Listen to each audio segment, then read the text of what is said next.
All right, guys, welcome to the Manhood Tribe Show. I'm Don, I'm your host, and as always, I'm really glad that you are here. I'm especially excited for this new section of episodes that we have coming up here over the next few weeks here on the Manhood Tribe Show. We're going to take a little bit of a deep dive into men's ministry and the men's leadership space and find out more about just what's going on in that world and how you can grow and benefit from it. And so today, helping me kick things off, I'm really excited to have Chris Harper, Harp, as he's also known from Better Man. Really glad to have Harp here with us. He is a speaker, writer, and disciple maker, serving as the chief storyteller. I love that title, by the way, of Better Man. Equipping more than 7,500 churches and over 1 million men, Better Man is calling the church back to men. Okay, Mm. I love the bio, and I want to start there, Harp, with that phrase, calling the church back to men. Tell me what you guys mean by that, and what does that look like in terms of what you do at Better Man? Yeah, such a good question, and thanks again, brother, for having me on. It's an Yeah, honor to be here with you.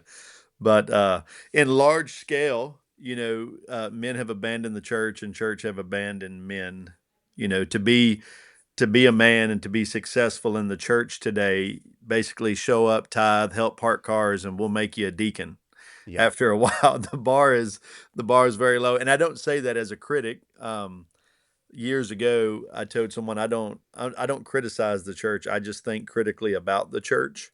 yeah, I'm a churchman. I'm a pastor. I believe in the local church. Matter of fact, the local church is the vehicle God's ordained to win the world.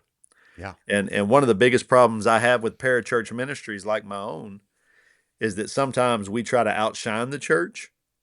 And I equate that to going to a wedding where the bridesmaid try to outshine the bride. That'd be a terrible wedding. Yep. So Brad would not appreciate that. no, she wouldn't. No, she wouldn't. So we really are here to make the church, better. The church is more beautiful. The bride is more beautiful when the men are more godly. Yeah, And um, but what has happened is the church has failed to paint a target for men. We don't really communicate what it means to be a man, God's man in the yeah, 21st century.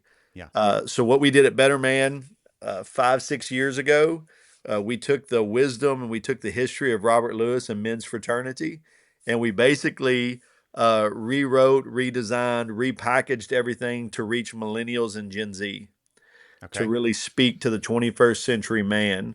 And we give church a working definition. There's 350,000 churches in North America, give or take a few. 80% have a functioning ministry to women, less than 10% have a functioning ministry to men. Yeah. So what we did at Better Man is Wild.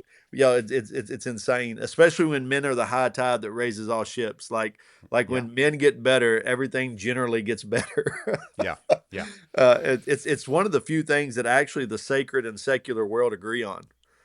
We don't agree on a lot of things, but even the secular world recognizes that most of our societal problems go away when men are more morally Yeah. sound, ethically sound, etc. So, Yeah. anyways, that's what we did, man. We created a 2-year turnkey ministry to men option that we give to the local church, and it basically gives them a kickstart, or it can recatalyze their ministry to men.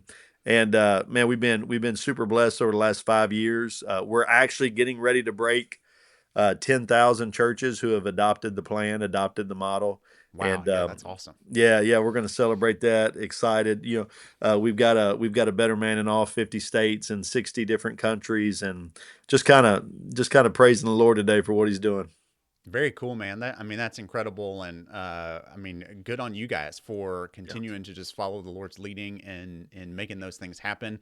I think it's incredible. I mean, I do think there's such a need for that kind of work being done in churches, but I mean, just in particular in the lives of men. Hmm. It seems really difficult to make those things work in a church context, and yet at the same time, the need is just tremendous. So Hmm. thank you guys for the work that you do. Okay, so I do want to ask, kind of related to that, like one of the things I'm just sort of most curious about as it relates to the men's, kind of world or ministry space at the moment Hmm. is, exactly what you mentioned, just kind of that stat about fewer than 10% of churches have a functioning or active men's ministry. Hmm. And I'd love to get your take on, like, why is that? Why is it, when we know how important it is for reaching men, when churches are not ignorant of that fact, like That's right. what's your take on why that's such an issue? Yeah.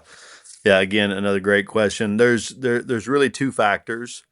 One is more historical, and then one is more societal. So, from a historical standpoint, the height of ministry to men really was in the 90s, Mm-hmm. the early to mid 90s. You had, Pat Morley with Man in the Mirror. You had Steve Farrar with Point Man. His widow Mary is a good friend of mine. Steve is one of my spiritual heroes. You had my predecessor Robert Lewis, Men's Yeah. Fraternity, How to Raise a Modern Day Knight. You had Promise Keepers, Stand in the Gap Right. in Yep. Washington. I mean, it was massive. And the enemy then was passivity. That, and I don't mean to overgeneralize it, but that's really what Sure. everybody was writing and talking about. Yeah. Reject passivity, fight passivity. You had a Yeah. generation of men knew how to be men, call them up, all that jazz. So fast forward now 35 years. The number one enemy is no longer passivity. The number one enemy Mm. is ignorance. Mm. We had Okay. an Tell me more about that. entire Yeah, we had an entire generation, and now almost two generations of young men grow up without a guide. Yeah. 39% of millennials did not have a father in the home, Yeah. like didn't have a physical father in the home. That doesn't include young men like me. I grew up with a dad in the home, but I'm what you call a functional orphan. I had a dad Mm. there, but he was emotionally, spiritually, physically detached. Yeah. Like he spent the most of his time drinking beer in a garage, just Yeah. kind of Yep. segregated. That also doesn't include a lot of young men who grew up in the church in the 90s. I call them spiritual orphans. They got a lot of pizza and basketball, but they didn't really get discipled. Yep. Yep. So Youth group was fun. It wasn't that's always much else. Yeah. that's right. So we contend that if you add actual orphans, functional orphans, and spiritual orphans together, somewhere between 70 and 80% of all young men today didn't have a guide. Yeah. So Yep. it's not that we're passive. And in fact, brother, like millennials and Gen Z are actually fairly active. We have a motor. Like we'll get behind social causes. We'll hold rallies. We'll have gatherings. Like we Yeah. actually like to go. The problem is we have no idea where we're going, Yeah. and we're Yeah. just kind of out here blind. Yeah. And so the church, unfortunately, they haven't flipped the switch yet. So they're still talking to men as if they're passive. Yeah. And it's actually more offensive than it is anything else. And instead, what they should be doing is providing us, spiritual fathers, guides, bringing back multi-generational discipleship. We've aged and staged everything. I mean, Yeah. the Sunday morning is the most segregated time in our country. We have the fools leading the fools. Yeah. I call it. I don't call it mentorship. I call it interpreting. So think about Hmm. this. Chris Harper. I'm 43. I've got four kids. I've been married for almost 17 years now. I'm living in a story, and I like to think my story is novel, but it really isn't. It's the same old story, Yeah. right? The problem is I don't know how to interpret it because I'm living in it. Yeah. I need men who have lived that story to come back and help me interpret my story, and I don't have any. Right. Yeah. And as you might have heard me teach on this before, but any man that doesn't have a guide, he'll do one of three things. He'll either guess, and 9 out of 10 times he's going to guess wrong and break a Mm-hmm. bunch of stuff in the way. He'll listen to the loudest voice in culture, is the Yep. second thing he'll do, which is why Joe Rogan and Jordan Peterson and Andrew Tate, everybody follows these guys. Yep. Or third, which is which is the saddest, is he'll just slow quit his manhood and masculinity Yeah. and just kind of fade into non-existence. So the church needs to come alive to that. They need to recognize, hey, we're not just a bunch of passive men. We actually want to go. We want to serve. We want to love our wives well. We want to raise our children in godly homes. We just don't know how. Yeah. No one really showed us. So that would be the historical reason. The societal reason, and I'm just gonna be plain with it. It's because women and children are a lot easy to pastor than men. Hmm. So for the Ouch. for the, yeah, yeah. I mean, it's just it and I get pushback all the time, but I mean it is what it is. For the Yeah. last 50 years, the church has consciously and unconsciously been catering to women and children. Hmm. And you see it in the aesthetics, you see it in the songs we sing, you see it in the programming. Even at my own church, right? I was in the bathroom, and I don't know why we always have to hang the men's events above the urinal. Yeah. I took a picture of one last week, and I told my wife, I'm probably in the Guinness Book of World Records. My face has been above as many urinals as anybody else. It's just unbelievable. and Not really the record you probably hoped to be known for, exactly, but you're at least there. exactly, exactly. So, but I took a picture of our spring offerings, right? And brother, I kid you not, it said help park cars, be on the security team, Yeah. and be a door greeter. And I know my pastor, he's my friend, so I took a picture and sent it to him. I said, "Bro, if this didn't have our church logo on it, it would be an advertisement for Walmart. Yeah. Door greet, park cars, be on the security team." I'm like, there's Yeah. got to Right. be something more. Just need a cart pusher That's it. to That's add to it. the list. I'm That's like, really it. yeah, we have 8 women's Bible studies. We have Yeah. 7 events for children, and that's because truly it's just easier. They're more relationally inclined. They're more emotionally inclined. So Yeah. I'm not saying anything that hasn't been said for years now. But those two things have kind of what isolated men from the church. Yeah. Now, gosh, man, there's a million things that you've said that I'd love to go in different directions and ask questions about, but all of that is tremendously good. I think that's such helpful insight. I think in particular what you're saying about the lack of guides in our culture. That's something that we talk a lot about here at Manhood Tribes, Yeah. and in kind of a twofold sense, right? That like we haven't had any kind of spiritual guidance really Yeah. as men, but we also like lately in the past couple generations haven't really had much guidance just as men. What does it Yeah. mean to be a man? Like Yeah. what does masculinity actually look like? And we're so confused and topsy turvy over all that in our culture right now. And one of the things that I tend to talk about is that the church has gotten the cart before the horse on this one a little bit, and that Mm, we continue to try to answer the question of what does a biblical man look like, when most of our, especially younger men in our culture, are really asking more of the question of what is a man? Just like, can that's we just right. start with the baseline, please? Like, I Yeah. need to really understand masculinity in general before you can Yeah. feed me a definition of biblical masculinity, right? So good. Obviously, that's going to be something good and something I want to attain to, but I can't start at Z if I don't understand A. That's really And, good. so I appreciate you what you're saying. I think that kind of guidance is so needed and so lacking in the way that we talk about men's ministry and even just speak to men in our church. Kind of like you're saying, we call them to things that feel like they are minimum wage jobs, Mm, or we call them to be excellent at being a husband and a father, which is great, but is that all there is to being a man? It's just being a yeah. husband and a father. What if That's I'm right. single and don't have kids? Or what if my kids are out of the house and, I'm in a stage of life where that isn't really what's primarily my day to day is about? Anyway, So you've good. got me preaching now, but oh gosh, man, I hear you. I hear you. And I just, it makes me hungry to see churches really kind of grasp that idea of what you're talking about Come of on. our guys are begging for some guidance. I mean, literally begging for it. And if Yeah. we could just kind of step into that gap, I think that would be Yeah. super, Yeah. super helpful. And the church needs to recognize that if we don't, someone else will. Right.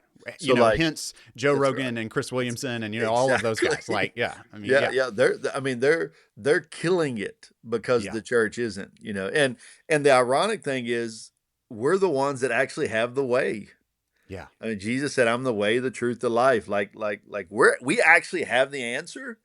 And, not saying that Joe Rogan doesn't say some helpful things. Sometimes he does. Jordan Yeah. Peterson says some helpful things sometimes. Andrew Tate's just an idiot. Everybody needs to stop listening to him. But Yeah. but like there are men out there that say some helpful things. But when it comes down to your point, when it comes down to like the answer, the sad thing is we Christians actually possess it. And it's just it's disheartening that we're not able to bring more into it. Right. We're not standing up with it Hmm. as confidently as we could. Yeah. Yeah. That's good. Okay, I want to go back. You touched on a little bit when you were kind of talking about the history, and I want to connect here for a moment because one of my very early forays into just understanding anything as it related to men's ministry was actually through men's fraternity. So my Yeah, like it's great. freshman year in college, as a young 18-year-old, I actually went through. I was involved in a campus ministry in college, and we went through the men's fraternity material together. Incredible. And at that point in time, I didn't. I mean, there was no like men's ministry. It was just kind of Right. like here was a Bible study, and we're going to do it together as guys. Yep. But we were talking about these things. This idea of reject passivity and accept Hmm. responsibility, and Yep. like all this stuff was new to me. I'd not heard any of that before. I grew up, probably very similarly to you, and I think a lot of guys in our generation of kind of the physically present, but in most other ways absent father figure. Yeah.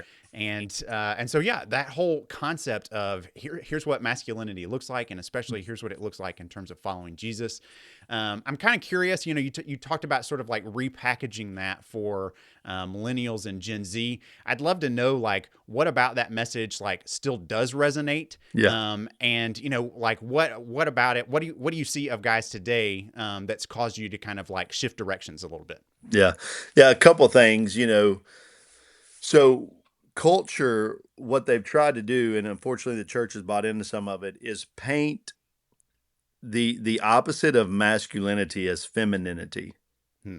So that's where you have some of this hyper alpha male type stuff, Sure. Yeah. and all that. The stuff's so unhealthy. So the opposite of being a man is being a woman. Well, that's not true. Like, especially according to Scripture, biblical manhood and biblical womanhood are two distinct categories, both to the Yeah. glory of God.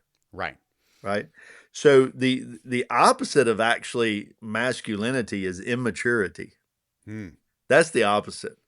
And a lot of that resonated with the men's fraternity stuff. Yeah. Robert Yeah. was great at, as Paul said, when I became a man, I stopped acting like a child and stopped thinking Yeah. like a child and started thinking like a man. So it's interesting, right? Yeah. Time to accept some responsibility, right? That's right. That's right. So prior to 1905, which I know sounds like a long time ago, but really wasn't that long ago, there were only two categories of male. It was boy and man. That was Yeah. it. Yeah. In 1905, the term adolescence was coined, Uh huh. and then in 1963-ish, the term teenager was coined. Yeah. And there were various social reasons why we don't have to get in that, but basically what happened is you created a third category of male. So you had Yeah. boy, adolescent, man. Right. And then what we've done the last 40 years is just we've tried to extend that adolescent period as long as Make it as possible. big as possible. Yeah. Yes, Yeah. yes. So what a lot of what we pulled from the old men's fraternity and Robert's wisdom was this idea that the opposite of masculinity is not femininity, it's immaturity. So Yeah. we've got to call them up. And then some of the nuance today is that, you know, that idea that they want something, millennials and especially Gen Z, they want something very practical. So, 70 years ago, we had to prove that the Bible was true. Yeah. So you had, the Chicago Conference of Inerrancy. You had John MacArthur and R.C. Sproul. All these, Right. Today, Very young people, cognitive oriented discussions a about hundred, scripture. Yeah. a Uh hundred huh. percent. Yeah. Today, we don't. So young men aren't looking for a scripture or a Bible that's true. They're looking for one that works. Yeah. So, for example, you know, Jesus was supposed to be at the center of my parents' marriage, but they got divorced. It didn't work, Right. right? I've been in multiple churches. It didn't work, right? And they've seen a faith that over and over and over just disappointed them. Yeah. So I think what young men are crying out for today is, hey, show me a faith that actually works. Yeah. And that's where Better Man, I think, has really hit a lick in that it's super practical. Yeah. Like this is how it works. And I think they're just hungry for that. Yeah, dude, that's fantastic. I think, what I hear over and over again is very much along those lines, which is, I'm looking for something that's actually going to make a difference in my life, Yeah, right? That things are going to change because of me following this path or practicing these things right. or whatever. I want things to be different. I had a mentor that when I was involved in a men's ministry in a church, and he was kind of a part of the leadership of that men's ministry, and he used to always say this. He would say, "Men vote with their feet." Oh And what wow, he meant by that was, guys will show up to the things that they consider to actually be valuable. that's So if good. you're putting on a men's event or a men's Bible study or a men's whatever for your church, and guys either don't come or they show up once and they don't come back, that's their way of telling you this isn't actually, they don't think that that's going to make any difference in their lives, and it just Good. isn't worth their time, right? They're That's just not good. going to keep showing up. And church leaders want to just kind of scratch their heads and going, we're doing all this stuff for men, we're offering Bible studies, we're offering small groups, we're doing the pancake breakfast on Saturday morning, and we're doing like whatever, whatever it is, fill in the blank. And guys are trying repeatedly to say, hey, that's not bad, but I just don't know that that's making enough of a difference in my life that it's worth me giving up my time for. Yeah. And I think that's right in line with kind of what you're saying there. It's like, show me a faith that's actually going to make a difference in the challenges and the problems that I'm facing in my day-to-day world. And Yeah. I'm there for that. Like, I need some solutions. I need some things that are going to make a difference. And if you've got those answers, I'm here for it. In fact, That's I'm good. really hungry for it. That's But yeah, good. we so shy away from those things in the name of trying to just do what we think is supposed to work or Mm, present it in the way that our church tradition or the way that we've always done it, is supposed to tell us that's how we're supposed to do it. So anyway, yeah, I just good. appreciate that of like, hey, let's listen to the guys. What is it that Yeah. they need, and how can we serve them there? So, Yeah. That's so I, good, I hear you Don. doing that. That's great. Yeah. One of the things we say is, if a man doesn't know how to play the game, he won't play. Yeah, Or another way of saying it, if a man doesn't know how to win, he won't play the game. yeah, for sure. They may show up once or twice because of the novelty or because of the momentum or energy behind it, Yeah, but if there's like not a clear pathway to success, they're not here for the journey. yeah. And that's why so many men just they matriculate out just Check over and out. over and Yeah. over again. Hmm. 100%. Yeah, yeah. No, that's really good. Okay, so related to that, I want to ask you a little bit just about, kind of looking at some of the stuff that Better Man offers, the things that you guys do, in your church contexts as you work with men. It seems like you guys have really chosen to focus on the small group experience, how to do things with guys in a group of, 6 or 8 or, some kind of small group size. And I'm kind of curious about that. Like, with the history of men's ministry, being some of the stuff you talked about, it's very like either very large group oriented, something like a Promise Keepers that was, filling Hmm. stadiums and those kinds of things. Or, a lot of it has been very like conference or event, like Yeah. retreat kind of oriented, those sorts of things, more like one off kinds of experiences. And you guys have really tried to hone in on the small group and sort of a regularly meeting thing. Why did you go that route? What's the intention behind that?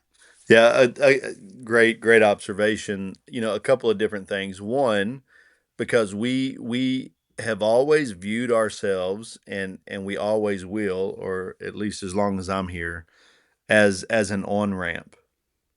We're very comfortable who we are. Mm-hmm. I tell churches, I tell leaders all the time, Better Man is not deep discipleship. It's not. Yeah. Okay. I'm a discipleship guy. I love researching discipleship. Discipleship's been a part of my life. As a Christian, Yeah. Better Man's not deep discipleship. What it is though is a common language and a common license for every man. So we believe every man to your point earlier. I loved what you said earlier about, man, what does it mean to be a man before it even means to be a biblical man, right? Yeah. Right. There are so many churches like they're hosting these, these marriage conferences, what does it matter if I'm teaching you to be a husband if you don't even know what it means to be a man? It's the cart Right. before the horse, right? Yeah, It doesn't totally. matter. Yeah. Yeah, so we believe at his core, every man everywhere needs two things. He needs clarity around his design, Yes. just around his purpose in life, how God made him, right? And then he needs the community of like-hearted brothers to run with. Yeah. So if you can give a man those two things, clarity and community, you're really setting him up for future success. Yeah. So what Better Man did in this market of men's ministry, we just carved out the corner and we said we're going to be the beginning. Hmm. We're going to give men clarity and we're going to have them taste community, many of them for the first time. Yeah. And hopefully that spurs them on, for the next 10, 20, 30, 40 years. Yeah. And in doing so, that's I think that's why the Lord's blessed it and why it continues to turn over like it does. Yeah, gosh, that's fantastic. And again, you're speaking so much of I think my language and the language of manhood tribes here when you talk about clarity and community. Like those are so close to what we talk about. The guys who listen and watch this channel will know two of the kind of like what we talk about, the three pillars. Are the first two are manhood and camaraderie. And so we really are trying to say like that clarity is all about what does it mean to be a man. You Yeah. need clarity around manhood. Like you're just not going to make it very far if you don't Yeah. have a clear sense of what it means to be a man. And yes, we need to talk about what that means biblically and how to do that in a way that looks like you're following Jesus, because that does look different than other Mm. types of being a man. But there Yeah. is a baseline, like there is a baseline standard of masculinity, and we need a sense of that. Our culture has completely lost it. So Oh yeah. gaining some of that clarity is really good. And then, we say the same thing. Like, you're not going to figure that out, and you're not going to do it effectively without a tribe. You've That's right. got to have some guys around you, Come and on. that looks like that's that camaraderie piece. You've got to be building camaraderie where there's trust, where there's fun, where there's shared experience, where there's life on life. Like it's just you got to have that in your relationships with other guys around you, Yeah. or you're just not going to make it very far, right? You're going to get That's taken right. out here pretty quickly if you don't have a tribe of guys around you. So yeah, well said. I love that. I love that you guys have chosen the small group model. I think that's been missing from men's ministry for a long time. So I'm really glad to see Better Man kind of taking up that Yeah. torch and saying, yeah, we're gonna help guys be able to create this because, gosh, as our culture has gotten more and more confused about masculinity, I think one of the things that we've really lost is our ability as men to make friends. You get into Mm. adulthood as a man these days, and your friends just disappear. You get out of high That's school or good. you get out of college, and you're not around very many peers anymore. And guys don't really know how to make friends. it's Yeah. kind of That's it's so kind of true. wild that we've forgotten that as a culture, but we really have. We're good at having buddies, we're good at having colleagues, Mhm. but we're not very good at having friends. So Yeah. it Yeah. just helping guys have some structure to be able to develop that, I think, is fantastic. No, that's so good. And it's almost, I mean, think about where we are today in 2026. What made Promise Keeper so appealing was that in 1992, no one had really seen a stadium full of men. Right? Yeah, that Like was it a was novel almost, idea. Yeah, yeah, yeah, it was almost like a sideshow. Like this is yeah, incredible, right? yeah. Well, fast forward to 2026, where I mean, I can get online and talk to tens of thousands of people, Right, right? The right. stadium's not even needed anymore. Yeah, it's So now, irrelevant almost. Yeah, that's right. So now what's novel is, wait a minute, I can sit around a table with 4 or 5 guys and like do life on life with. right. That's Yeah, what's needed now. I mean, it's something incredible. meaningful can happen in that space. Yes, Yeah, yes, it's yeah, incredible. yeah. That's really good. Okay, so I would love to hear you kind of talk some about, one of the things I hear from guys a lot is, okay, I want to do some kind of men's ministry, something, but anytime I try to go talk to my pastor or I try to have a conversation with somebody who's in leadership at my church, it goes nowhere. I get put on the back burner, like it just kind of becomes this like, we're not interested, or we're already kind of doing these other men's Bible study things over here. Why don't you try one of those? It just kind of becomes this like really tough conversation for guys who have a heart or a desire to want to see something happening for men at their church, but just don't know how to do it, don't know how to work with their pastor to make it happen. What I would love to know, like, do you see the same thing? Like, are you hearing that from guys as well? And how do you encourage guys to be able to handle that dynamic well? Yeah, absolutely. We see it, hear it every day. We live in it. Yeah. It's the reason why Better Man exists. You know, again, 350,000 churches, less than 10% have a functioning men's ministry Right. outside of, you know, inviting an ex NFL kicker to come talk about faith and Yeah. football. Like, you know, Right. and nothing wrong with that. Nothing wrong with But that. yeah, we've all been Yeah, there and done that. yeah. There's just got to be something more. So absolutely, like if you're trying to get something going, you're going to run into those obstacles again. Men's ministry is the most underfunded ministry. Hmm. It's typically the hardest ministry, Yeah. right? To draw a crowd. I mean, I tell leaders all the time, it's an uphill climb. You can't bring a downhill effort. I Yeah. mean, it's going to be hard and it's going to take time. Discipling a man is like wind carving stone. Wow. It's going to take time, but if you stick with it, you'll have something like the Grand Canyon, man. You'll have something big and bold and strong and beautiful. Yeah. But it's like Majestic. Yeah. wind That's carving awesome. stone. There's no immediate results. Yeah. And so one, you've got to be willing to long suffer. You've got to be willing to go a while till the church catches on. I have a sign in my office that says sometimes the pirates become the Navy, and Hmm. I can't I tell love you that. I can't tell you how many men that I've talked to that their pastor was either unengaged or just didn't want anything apart to do with it. Yeah. But then they on their own, start hosting a Better Man or start doing, a manhood tribe or start doing Yeah. these groups, and all of a sudden three becomes six, six becomes 12, 12 becomes Yeah. 30, and now the pastor can't ignore it. Right. I hear story after story like that. Now the church is all about it, right? Yeah.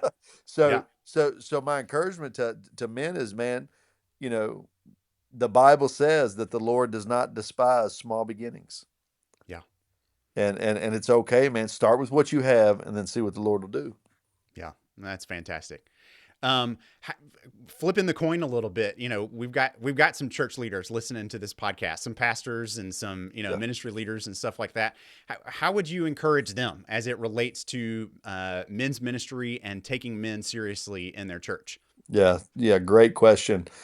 The majority, so if you're a pastor or a leader listening to this, and this is coming from, I was a senior pastor, you know, 10 years, 7 to 10 years. Um, the majority of problems I dealt with was all downstream from poor masculinity. Yeah. Whether it's divorces, whether it's wayward children, Yeah. whether it's financial issues, whatever it is. Right. As a matter of fact, most of the church programs today exist because of poor manhood and poor fatherhood. Yep. Yep. Literally, men are the high tide that raises all ships. I was just telling the Georgia Baptist Convention this a few months ago, and I said, "Hey guys, I don't mean to oversimplify this. I'm just a simple guy. If you want a better children's ministry, all you need is godlier dads. Yeah. If you want Right. a better marriage ministry, Yeah. all you need is godlier husbands. Right. And if you want a stronger church, you just need godlier men." Yeah. Yet, Amen. yet the Why is that so majority, hard? what? I don't know. Yet the majority of our time, talent, and resources are aimed elsewhere. Yeah. It's crazy. It is It's crazy. crazy. So what I would just try to help the leader see is, I'm not expecting you to flip your schedule and flip your budget tomorrow, but man, if you could just start moving some more resources towards the men, more time. And brother, let me tell you something else. This is I probably do, I don't know, let's be conservative. I do 40 men's conferences a year. Let me tell you the difference between a good men's conference and a bad men's conference. And there's Oh, only I'd one love to hear difference. this. Yeah. It's only one difference. It's when the senior pastor shows up and is standing in the middle of the room. Wow. That makes the difference, and all the difference in the world. We have pastors that will dress up as pirates and dance around at VBS, but they won't come to their men's gathering. Yeah. Uh huh. So you leaders need to hear me. That communicates volumes to your men. Yeah. Volumes. Yeah. The best men's gatherings I'm ever a part of is because the senior pastor is there affirming, encouraging, taking it in. The men see that this matters to him, so it should matter to me. Yeah. Gosh, amen. Oh, that's so good. Even as you say that, and I think about my own experience, and I've been at a number of different churches, worked at multiple churches. I can't think of a single men's retreat that I was a part of that the senior pastor was there. Yeah, Not one. yeah, Yeah. yeah.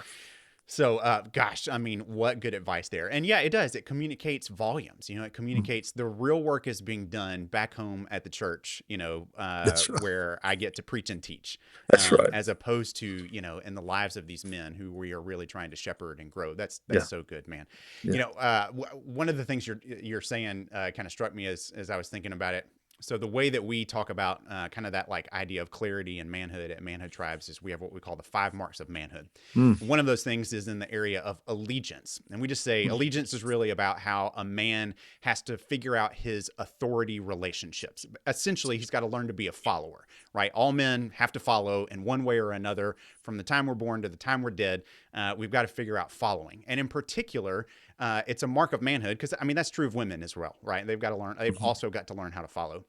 But it's a mark of manhood because the way that men follow affects all the other relationships in their lives as well, right? So if a man can get his allegiance right, especially Yeah. his what we call ultimate allegiance, Come if on. a guy can get his ultimate allegiance lined up right, it's not only going to address the major problems in his life, it's going to address the major problems in his marriage with his wife, it's going to address the problems with his kids, it's going to address his sexuality, it's going to address his finances, it's going to address his free time. It's it trickles out everywhere and into all of those aspects, not only of his life, but in the lives of his family members and in the people close to him as well. So, what you're saying there is like, that's exactly it. It's that if we can teach men how to do this allegiance well, how to get their allegiance to Jesus lined up and actually working and functioning in their lives, it solves most of the problems, It's a right? game It just becomes changer. like, it really is. It's like, gosh, I mean, this makes all the difference. Like, why are we not Yeah, putting our effort and our energy into yeah, that? yeah. Because it really can, the trickle down effect. I mean, I know that's kind of a buzzword in American politics, but the trickle down effect of a man getting his allegiance right, or of a Yeah. man being well discipled, being mature, as you talked about. Like the trickle down effect of that is tremendous. Yeah, and that's it's so good, brother. And the way I say that is women have a biological clock. Men have a generational clock. Wow. And that's a part of God's design. What happens in a man's life, either positively or negatively, will affect generations to come. Yeah. Yeah. And you see that all through scripture. Again, this isn't like, oh, he's taking something out of context. No, like it's embedded all Right. It's throughout the the pattern scriptures, everywhere. Yeah. everywhere. Yeah. So, and even from that standpoint alone, like as a pastor, understanding that man, get the heart of a man, and generationally things begin to change. And Yeah. that's not to say that like a mom couldn't have generational effects. She can, but it's designed for the man to have that Yeah. generational effect. And it's just, again, it's the biggest return on investment. That's I I walked away from being a vocational pastor for one reason, really. Well, two reasons. One, after about 10 years, I realized I don't think I was called to be a pastor. But two, I've always been an entrepreneur, Mm-hmm. and so I'm an ROI guy. Like, man, return on investment. Yeah. So being in the church, and I pastored at large churches, I pastored at smaller churches. It didn't matter. It didn't matter the size, didn't matter the geography. Every church I was at, the greatest ROI was if you could get a dad, if you could get a father, if you could get a man to commit. Yeah. And so, man, 7, 8 years ago, I just said, Lord, if that's like the greatest investment I can make, then I'm just going to run after men. Tommy Nelson Mm-hmm. at Denton Bible, another mentor of mine. I heard him say one time, if you can only do one thing in ministry, he said, go after the men. It's the Yeah. greatest return. Yeah. Yeah. Ah, so good. Hmm. All right. In light of that, I would love for you to maybe access that pastor's heart for just a minute and speak to the guys who are listening, especially maybe some of the guys who are hearing this, going like, "All right, you know what? I'm kind of the guy that's in that place of I need my faith to work. Like Yeah. it's not really worked for me in the way that I would like it to, or Mm. I'm struggling to actually be able to figure out a way that this Bible stuff or this Jesus stuff actually matters. It makes a difference. What would you say to that guy? Like how would you counsel him, advise him? Like what would you say to him in terms of what he needs to start with or do next? Yeah. Yeah. I would actually tell him there's something he needs to recognize. So the Bible says that Satan is crafty. It doesn't say he's creative. Mm, It says he's the most crafty beast in the field. yeah. Um, that's because Satan's been telling the same two lies to men from the beginning of time. Mm, It's okay. the same two lies he told in the garden he tells today. The first was eat the fruit and you will be like God. The actual Hebrew says eat the fruit and you will be as Elohim. You'll be God. Yeah. Right. Yeah. So the first lie was you're so good, you're so talented, you're so gifted, you're so charismatic, you don't need God. Yeah. That was the first lie. The second lie happened right after. The Bible says they were naked, they were ashamed, they hid from God. That's the second lie. You're so bad, God can never love you. Yeah. God can Yeah. never use you. I personally There's believe that something really wrong and really broken with that's you right. that's irredeemable, Yeah, unrecoverable. beyond You've messed repair. things, yeah, you've messed That's right. things up in a Yeah, way that you can't come back from. 100%. And I have a personal conviction that every man on this planet is walking every day between those two lies. Yeah. The lie over here that says, I'm so good, I don't need God. I'm so bad, God can never use me. God can never love Mm. me. And this is how Mm. crafty Satan is. Chris Harper can wake up in the morning and be believing the first lie. And by lunchtime, I'm in the fetal position believing Oh the yeah, second lie. gosh. Truth, man, truth. You were speaking it. So my encouragement to any man listening was I'd ask you first, you know, which lie are you more disposed to? Yeah. Because Satan knows that, right? Which lie do you tend to believe more than the other? And then obviously the only way to push back against deception is with the truth. That's how you beat a lie, is you beat it with the truth. So Yeah. my hope for you, whether you're believing one lie or both lies in the same day, is that you would know the truth of God's word. You would have men in your life that could point you to that truth and to encourage you and affirm you. That you would go to a Bible believing church where maybe you would get that truth regularly, but Mm-hmm. it's somehow you would find the truth, because there is only one truth that actually beats back those lies. You're not so good that you don't need God. I need God Yeah. every day in my breathing and moving. And what's beautiful is, I'm not so bad that God couldn't love me. In fact, I'm a lot worse than I think I am, but yet He still loves me, Yeah. and which is so good. So my hope is you would ground yourself in that truth and beat back the lies of the evil one. Yeah. Oh, that's good. That's man. Guys, for you guys listening or watching, there's about $1 million worth of wisdom contained in the last 2-3 minutes there. So like, go back and just listen, re-listen if you need to. Like, just pull out that clip. We'll try to make a short clip of it and put it on the social webs for you. But yeah, man, just go back and listen to that, dwell on that, and focus on how you can make that a part of your life on a Yeah, regular basis. Yeah. yeah. Hart, man, this has been just absolutely fantastic. I really have Mm. enjoyed getting to hear your perspective. Tell the guys who are listening and watching, if they want to find out more about you, about Better Man, what's the best place to be able to get started and get connected? Yeah, absolutely, man. Super simple, betterman.com. So www.betterman.com. All of our resources are free, and we offer them to the church and to leaders of men, chaplains, small group leaders, the whole nine yards. And you can find them all right there at betterman.com. And then I write two pieces weekly. One, we write a daily devotional for men. It's called Better Mornings. You can subscribe on the Better Man website. And then I have a newsletter blog called Good Trouble. It's on the Substack platform, but Good Good Trouble, trouble. and I and like I it. and I write about all things manhood, masculinity. Yeah. And so you can find that pretty easy. But yeah, hit us up, and if we can help in any way, let me know. Awesome. Guys, we'll have all of that information in the show notes as well, so you can check on that and find the links to be able to get access to that.